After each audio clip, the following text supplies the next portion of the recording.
As an outdoor worker, you spend a lot of time outside, which dramatically increases your risk of heat-related injuries and skin cancer. Before you get back to work, you should know the facts about sun exposure. Skin cancer is one of the most common cancers in Canada and throughout the world. About 1 in 7 Albertans are estimated to have skin cancer in their lifetime. Outdoor workers have up to 3 times greater risk of developing skin cancer. A lot of people think a tan will protect them from sunburns and skin cancer.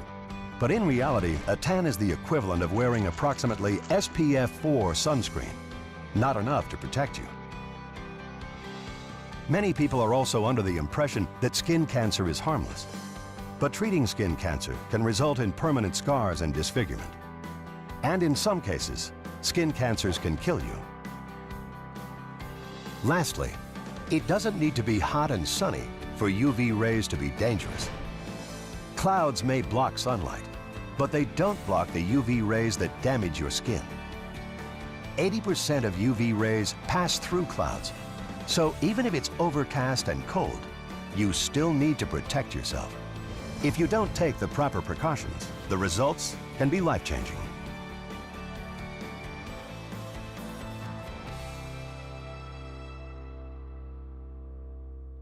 My name is Brent, and I have worked outdoors at a golf course for 17 years. This has meant working outside for sometimes 13 hours a day. I wore a hat and sunscreen occasionally, but I never took skin cancer very seriously.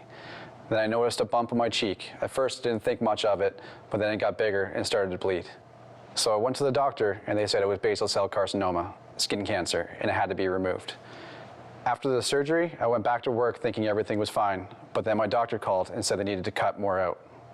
I went back to work again and got another call. They have to cut more out. It was really scary. I was worried about scarring, worried about the cancer spreading, and worried about getting another phone call. For now, I'm okay, but I have to get checkups every 6 months to make sure the skin cancer doesn't come back. Sun exposure is a real workplace hazard and should be taken seriously. If you think skin cancer can't happen to you, think again. I'm proof. I've been treating skin cancers for 20+ years. Unfortunately, we're seeing far too many of them, and every day in my practice I see probably between 5 and 10 patients with skin cancer. Now, people who work out in the sun are people who get the most sun exposure. There's no such thing as a gentle skin cancer. Anytime we are doing this, we're going to inflict pain on a person. It's going to hurt. I mean, picture yourself if you were going to have a lesion on your nose taken off and you don't know at the end of the operation that part of your nose is going to be gone or part of your ear is going to be gone. So it really is a stress and strain not only on the person themselves, but the whole family unit. You know, we believe that at least 95% of skin cancer is preventable. And small things we can do can really make all the difference in preventing those skin cancers that we see.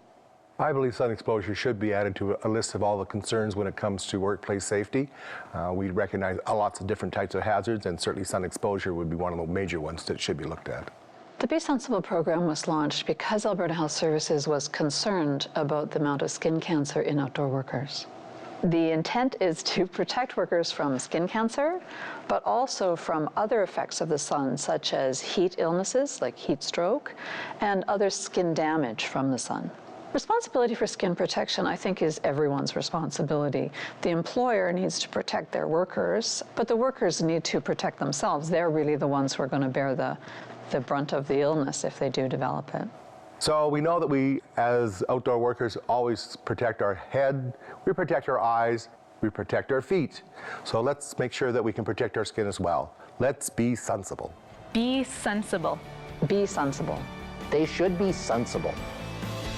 Visit besensible.ca to learn more.